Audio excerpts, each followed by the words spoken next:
Hi mga boss, welcome back to my channel, Erm Technician. Ngayong araw mga boss na ito ay bumalik naman ako dito sa Aloran kasi ini-is tracking kasi may ipapaayos daw sila na isang super crate man yata yun. Ang problema daw ay palaging nakailaw yung brake light, kaya puntahan natin, let's go.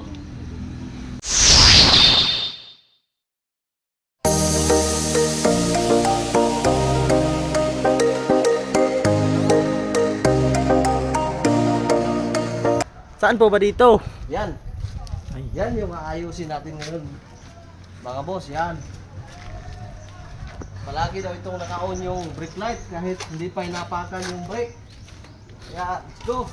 Tingnan muna natin kung may baterya ba ito mga boss.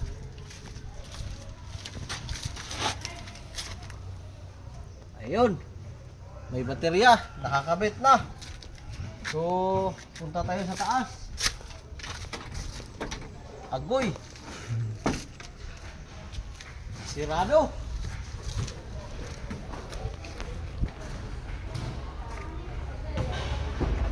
Dito, bukas.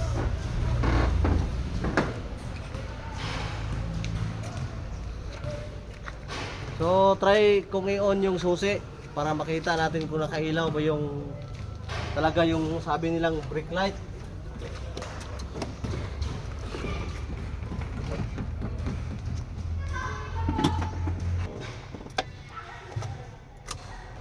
Tapos nang na-on yung susi mga boss, kaya tingnan mo sa likod daw kung nakailaw na ba yung brake light, yung sabi nila. Legit. Naka-on nga. Naka-on nga! Nakailaw? Yung brake light? Opo. Nakailaw no? Opo. So, halika. Ayusin natin. Tingnan natin kung ano bang magagawa natin dito. Okay. Yan mga boss. Di ba dilim? Pupuntahan natin yung relay. Kasi pag ganitong klaseng sasakyan,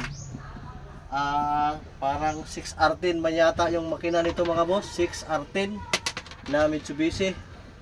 Nandito sa ilalim yung kanyang relay. Kaya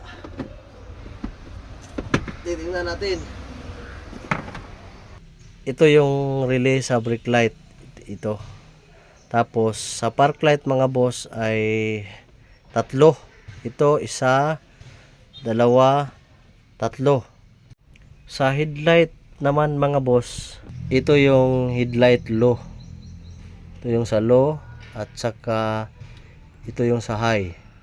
Yan mga boss, yan yung mga relay niya. Ang problema nang nito mga boss ay palaging naka-on yung tawag nito brake light. So hindi ko pa inaapakan yung brake. Ayan oh, hindi ko pa inapakan yung brake. Yan yung brake. Tapos ikakabit ko tong relay ay pipitik na siya oh.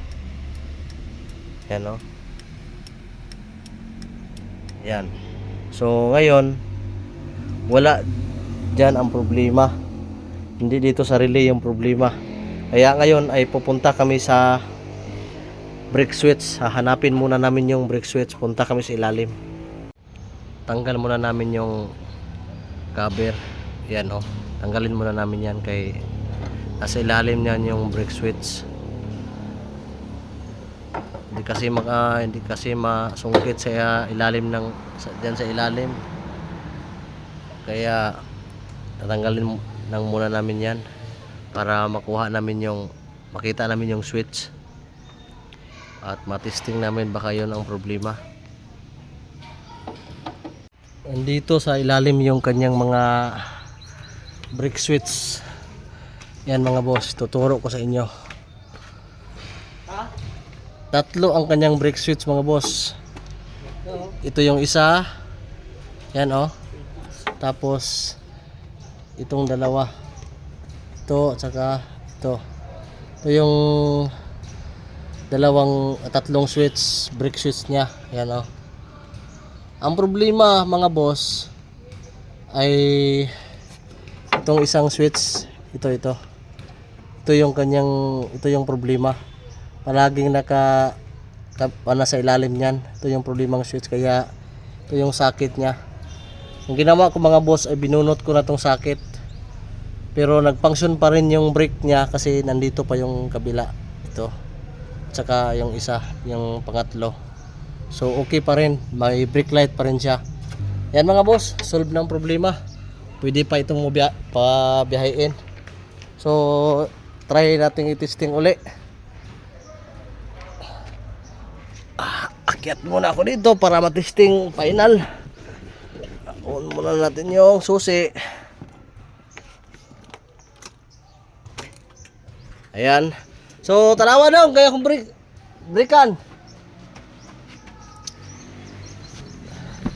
Oh, ito yung brake relay niya.